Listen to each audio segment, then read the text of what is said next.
Welcome back, everybody. Yes, you're watching Cape Town Daily, a #1 current affairs show right here on CTV. Just before the commercial break, Zola and I, we spoke about, imagine getting the opportunity to sit down with the mayor and have lunch where you're addressing issues that you have with what's happening in the country and in the province. What issues would you share with the mayor? I do look forward to your responses on social media and on our email address. Now, recently I sat down with the brand manager of Sweet Orr, Brandon White, where we spoke about the hashtag Love What You Do campaign. They are celebrating 150 years they've been around in business. So now, where we spoke to Brandon White and to some 10 South African artists, we spoke to 2 about their craft and about their stories they are telling on hashtag Love What You Do.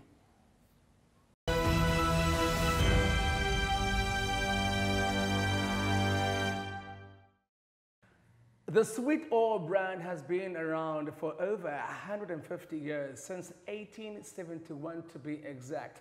Now joining us this evening on Cape Town Daily is the brand manager, Brandon White. Thank you so much for joining us. How are you? I'm well, thanks. And thanks for having me. Good. Now let's just talk about the Sweet Orr brand for viewers out there who don't know what it is all about. What is Sweet Orr brand all about? I can go on millennia, so I'll keep it short and sweet. So the Sweet Orr brand dates back to 1871. It was founded in Wappingers Falls, New York by a gentleman called James Orr, also known as Uncle Jim. He was panning for gold in the California gold rush, and he returned to New York in 1871 with no gold in his pocket and down on his luck. He then approached his nephews Clinton and Clayton Sweet, hence Sweet Orr, Sweet being the nephews and Orr being James Orr, to buy into his dream. And his dream was to create pre-made workwear. And one day he asked himself the question, where can I get workwear? And the answer was nowhere. Long story short, Sweet Orr partnered with a company called Libra Limited in the UK that took the unsewn garments from Wappingers Falls, put them together and exported our garments into 36 countries across the globe, creating somewhat of a workwear empire. In 1931, the company set up shop in Woodstock, our factory, and later relocated to Elsies River in 1969 because we needed a bigger space. We found ourselves turning 150 years last year, which I think we're arguably one of the oldest workwear brands on the globe, and we're operating for 90 years in the country, short and sweet. I like the fact you're including yourself into the existence of the brand. Like, we are now 150 years, as if you've been around during its inception. I get some furniture. You are the brand. So now, do you guys only produce workwear only, or do you guys also produce other items? So look, we've been at the forefront of workwear for over 150 years, and we pride ourselves on workwear. So I mean, we supply the likes of the petrochemical, oil and gas, mining, automotive, all the key sectors in the industry with protective workwear, and our range spans across essential workwear, which is your everyday protection overalls, 1 and 2 piece, to more specialized workwear, which is your flame acid, flame retardant, acid repellent, to utility casual workwear, was more sort of in line with functional wardrobe, so shorts and functional shirts and hoodies and crew necks and that sort of thing. So that's our range, essential, specialized, and utility workwear. But workwear is the core of our business. I really think that workwear is the future. Because I've been saying to wear a jumper at some elite event or wherever, it could actually fit, and it's the new fashion now. 100%. And the thing about workwear fashion, workwear fashion is essentially a garment that fulfills the purpose in terms of the activity. So if you look at the likes of a boiler suit, a jumpsuit as you call it, so they've spun it around to call it a jumpsuit, it's a coverall. Yeah. And coveralls generally found in your rough and tough industries, but they've turned it into a fashion item, which I think it's cool. I mean, I love workwear. I love the chore jacket. I love the trucker. I love the boiler suit. I might be calling you. I might be actually visiting your warehouse. I'll get my number. Yeah. So now, you recently launched a Love What You Do campaign, and where you are celebrating 10 phenomenal South African artists. Of course, you're celebrating, the work and the passion behind the work. Yes. What inspired the Love What You Do campaign? Look, I'm going to be honest with you, man. As a brand, we had to ask ourselves some honest questions. I think coming out of a time of COVID, and post-COVID for that matter. We needed a story that inspires people, that uplifted people. And, you know, our unwavering commitment to people and to the wearers of our garments, I think, was at the forefront of it, to celebrate the artist, to celebrate the craft, what drives them, what inspires them, and hopefully their passion, their inspiration, and their deeply rooted love for the craft will hopefully resonate with a lot of doers in the country. So for us, the message was simple: love what you do and do what you love. And you will see that for the rest of the year, every month we'll be flighting a unique story. You know, we'll be getting a first-hand glimpse into the world of these respective artists. And hopefully for us, it'll be a message of positivity and an opportunity for us to uplift and tell a story of inspiration. I think we come from quite dark times this last 2 years, you know, and also Sweet was known for its rough and tough, heavy-duty industrial workwear. So for us as well, it was a play on the lighter industries, you know, and also love what you do. I think, Ayana, you love what you do. I can still love what you do. I love it. I love it. You're an artist. And the Love What You Do campaign, in terms of like, an art doesn't really definitively speak to photography and fashion and design and contemporary art. If you're a mixologist, you're an artist. If you're a custom car fabricator like Gino Lange, you're an artist. If you're a BMX athlete like Hiram, who's one of our cast members, you're an artist. So do what you love and love what you do. I love what you do. So is this an ongoing campaign or it will differ in 2023? Sure, it's a good question. So, you know, as a brand, I mean, like, being passionate and loving what you do, I don't think it's not bound to season. So we are having internal discussions where we see where this campaign can live cross-channel and how it's going to look next year. That's I'm keeping it up for now. I can't wait. And I'm hoping that you guys will be more inclusive and not just only focus on certain individuals, like also involve the queer community, because that's a community that really love what they do. Tell you what, my last gig was MCQP. I DJ'd in 2019. Yes. All right. Whole lot of fun. Whole lot of fun. So where can we find you on social media? Yeah, if so anybody would like to check out the campaign and check you guys out. So you can follow us on social media channels: YouTube Sweet-Orr, Instagram Sweet_Orr_SA, TikTok Sweet.Orr, and Facebook Sweet Orr. Yeah, and YouTube Sweet Orr. So, and if you want to follow our video series, visit our YouTube channel. We're flighting a new artist every single month. All right, thank you so much, Brandon. Thanks, yeah. Thanks for having me. Yes, man, that is Brandon White, who's the brand manager at Sweet Orr campaign. They have a new campaign called Love What You Do.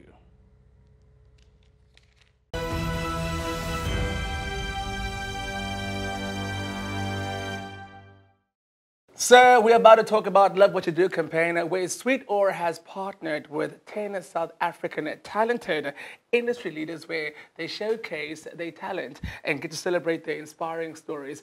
Now, from the 10 ambassadors, we're joined by the 2 in studio right here at the Cape Town Daily Studios. We're joined by Gino, who is a custom car fabricator, and Hiram, who is a saxophonist. Guys, welcome to the show this evening. How are you doing? Thank you so much. Thank you for having us. Congratulations on the new deal, being ambassadors for Sweet Orr. Before we talk about the collaboration, let's just take it way back, where it all started. Now, Hiram, some people call you the dreamer, whose fantasies came true by experimenting and, you know, unlocking your own sense of style at the tender age of 11. Besides coming from a musical background, when did you realize you have the calling for music and to make a career out of it? Yeah, well, I think, you know, coming out of a music family and also just, you know, being in that environment all the time. My mom is a singer, my dad is also a saxophonist, my brother plays keyboards, he's a drummer. You know, it's something that kind of I grew up with. And my entire family, my brothers, I mean, my dads, my uncles, well, my dad and my uncles and my aunties, all of them are musicians. And I could see from a really young stage the difference it makes when, you know, you listen to music. We've been listening to music our entire life long, from Commodores to Elvis Presley, Stevie Wonder, all these acts. And you realize, like, you know, when you play music and you listen, it changes something, you know, and it changes the mood, you know, when you start playing music. So, and I was like, no, I want to be part of that. You know, and when people listen to my music, they should experience the same thing. So later we'll talk about the challenges you had to encounter to where you are right now. Now, Gino, you are one of the founders of LA Customs. Yeah. Tell us more about your business and your shop. Well, the business actually started as what was supposed to be a hobby. I bought an old pickup truck, a 1970 Chevy pickup truck. And my cousin bought an F100, also a 60-something F100. And we were looking for a space to just work on our trucks. Like, you know, a space where we could have tools and maybe a fridge with some beers in it, and our dads could come over and we could do it as a hobby together. And before we knew it, we ended up with a full-blown automotive shop. It just kind of grew from there. Like, I never do things like small, it always ends up being something big. So LA is Lange and Abrams. So my surname is Lange, my cousin's surname is Abrams, and then we shortened it down to LA Customs. And because they're old American trucks, we kind of like the whole Los Angeles, LA, East LA, old school car vibe. And that's how we came up with the name and the concept. Since then, it's just been customizing old school cars and doing some cool builds for some cool brands. So yeah, we're based out in Paul. It's really hot. It's I can imagine today. It's the extremely sun hot. is here and then Paul's over there. Yeah, yeah. So, yeah, it's about 36 Close degrees to the in Paul. equator. And yeah, it's hot, but we love it out there. It's nice and quiet, and we get to do what we love to do. We'll get to find out where exactly it's located, your store. Yeah. But now let's just talk about the challenges, because many musicians go through a rough patch when it comes to pursuing a career in music. What challenges did you face to where you are today? Yeah, I think, you know, starting out making or being a full-time musician, there's obviously a lot of kind of stuff you have to work through, apart from just making music or producing music or just, you know, like looking at the business, because people, when you're on stage, you're there for 45 to an hour. But I mean, prior to that, you need to look through your contracts, you know, and sometimes people don't pay you, you know. I mean, that was one of my things. Like, you know, you end it up and then the guy just vanishes from the stage and you're like, oh, but you didn't have a contract, so I didn't have any recourse. So making music, the producing of it, writing music, that's the one side, and the performance side. But the music business, it's sometimes very challenging, and that's why you get in a tour manager, agent that does that for you. Luckily, I studied law, so I can cover myself when it comes to contracts. But, you know, a lot of musicians, and that's very challenging at the end of the day. You know, musicians, even through COVID. Some don't even go through that contract, you know, because it's there, whereas you need to double check and always get the lawyer, and thank goodness you have a law background. Yeah, exactly. I mean, I've seen guys, you know, like literally like trying to phone the client and they just don't pick up, and, you know, or the guy changes his number, there's no contract in place, and then you end up like, I made the same mistake, by the way. Oh. I hope the guys... Many of us did that. I'm still looking for you. But yeah... Pay back my money! That is one of the things you really have to do, the performance, and make sure that you make music and it's good, but also the business side is also very important. So now, Gino, how did you get where you are today? What's your secret to become a successful businessman? Some of my friends call me a serial entrepreneur. Serial entrepreneur. Yeah, many years ago I actually worked in IT, and I think one day I just got to a point where I couldn't go to work for somebody else's dream, I think. Yeah. And I just got up and I'm like, I need to do anything but go to work for somebody. I started from having supplement stores to all sorts of businesses, making sandboards and selling them. I think that's where I picked up spray painting, was spray painting these sandboards. It's almost like snowboarding. That was a hobby at our holiday house, and then that became a business, and it just grew from there. And I think the first time I drove what I thought was a fast car, that's when I fell in love with cars. And that's where I really felt free behind the wheel of a car. And I realized why guys spend so much money on their cars. And that's where I fell in love with the idea of customizing and working on cars. Nobody likes an ugly car. No. Trust me, when you were parking in, the whole team went crazy. Like, who drives that car? I was like, he's one of my guests. So I would love to know, because you guys are part of this campaign, I love what you do. Before we talk about the collaboration, how important it is to have a passion and the love for what you do. Yeah, I think like when you play music, people will definitely pick it up. You don't like this, you don't like what you do. I mean,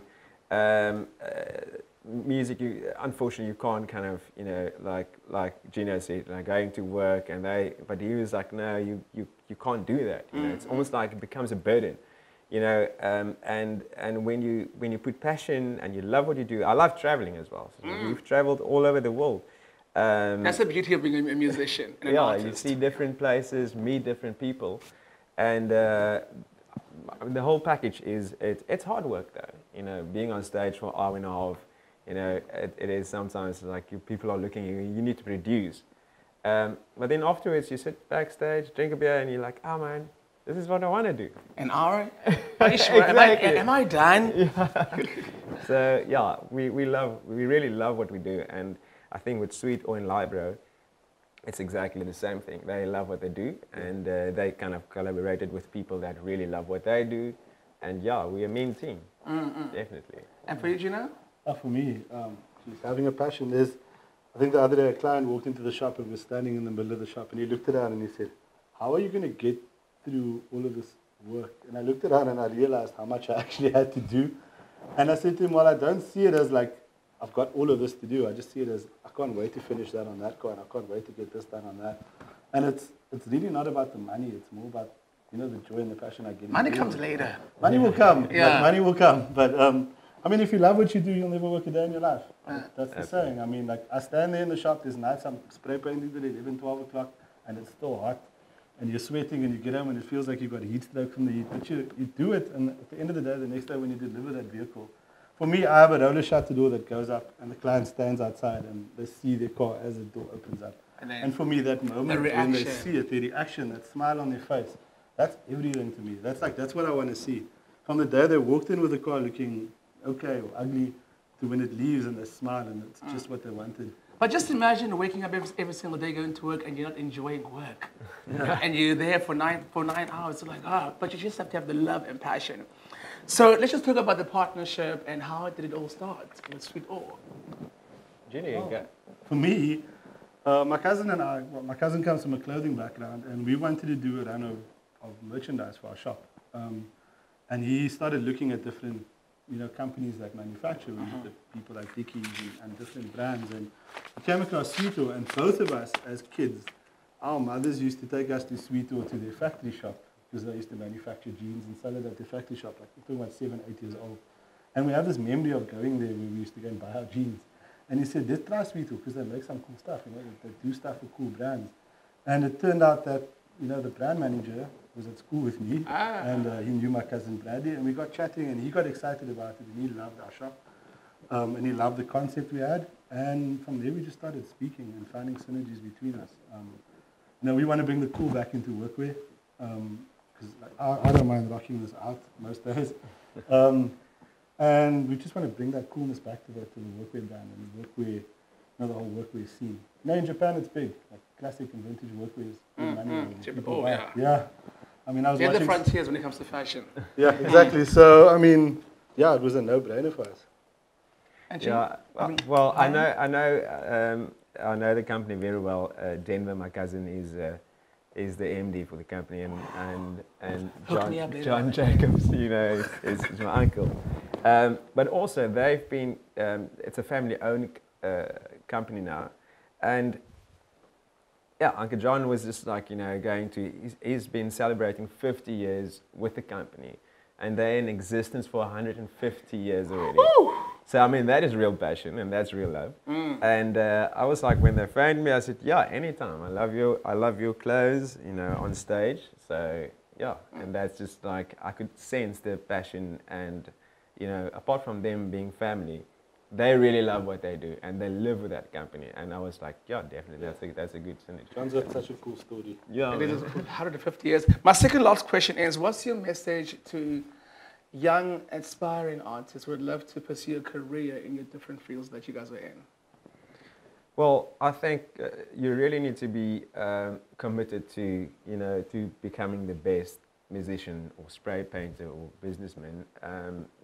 I mean, I can still remember, coming from school in matric, and I really wanted to study music, and my dad was just like, there's no way, you know, we don't have the money for that, you know. And I went back to my room and I practiced for 7 hours a day. I mean, our neighbors actually left. They sold their house because of my brother. My brother was playing drums and I was playing saxophone. My mom was singing. I can imagine. So the commotion in that neighborhood. So the commitment, I think, at the end of the day is really, it's really important. And then also, like I said, the business side of making music or the performance, that's really important. And you need to go and read up. You don't go study. That's the biggest thing. But also do your own research and just try to better yourself. You know, the last gig, normally for me, the last gig, that is my best gig. You know, I'm not thinking about a lot of things on stage. You know, you kind of connect with people and you perform as if it's your last performance. So, yeah. The young kids. I don't know, my philosophy when it came to business and starting a business like this is, every day I wake up, I realize my back's against the wall and there's only one way and that's forward. So no matter how tough it gets, just realize that yesterday's gone. There's nothing you can do about it. Yeah. Today, just go forward, keep taking a step forward every day, bit by bit, and you'll get there. I mean, it doesn't happen overnight. I shared a story with somebody that in 2019, end of 2018, beginning of 2019, I had nothing. I literally had nothing. My family and I weren't talking much. And I realized I had to do something to get somewhere. And I literally realized my back's against the wall, got to go forward. And slowly but surely just got to a point where by 2020 I had my own businesses and things were going well. I like that advice, guys. So where can we find you on social media? Instagram, Hiram Koopman, at Hiram Koopman, and then Facebook and YouTube, all those places. Yeah, likewise, other customs on Instagram or at Gino Lange, because I've got both there, and Facebook. Yeah. All right, thanks a lot, guys. All the best, eh? Thank you so much for having me. Thank you so much. Oh yeah, that's Gino and Hiram, the ambassadors for Love What You Do campaign. You are watching Cape Town Daily right here on CTV.